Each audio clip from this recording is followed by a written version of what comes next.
আমি আর বাড়িতে যাব না গো। কোনো দাবি রাখতে পারি তোমাদের? আমি পারছি না, আমি আর সহ্য করতে পারছি না।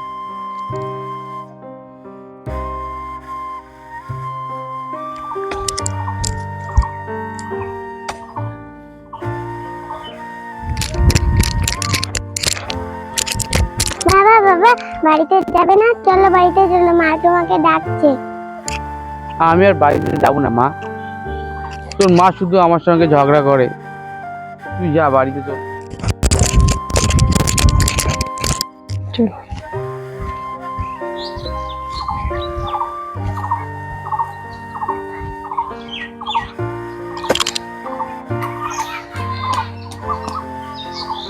বেলা কত হলো? বাড়িতে যাবে না? ভাত খেতে হবে না? আমি আর বাড়িতে যাব না গো। কোন অধিকারে গিয়ে ভাত খাবো তোমাদের বাড়িতে?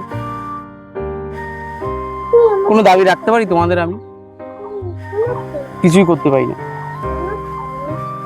স্বামী হিসাবে আমার কোনো কর্তব্য আমি পালন করতে পারি না। তাই ঠিক করেছি আমি আর বাড়ি যাব না। গন্ডগোল তো সব ফ্যামিলিতেই হয়, তাতে অত রাগ করার কি আছে? চলো বাড়ি চলো, ভাত খাবে।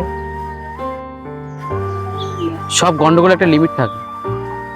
আমাদের ফ্যামিলিতে গন্ডগোল দেখো লিমিট ছাড়িয়ে গেছে।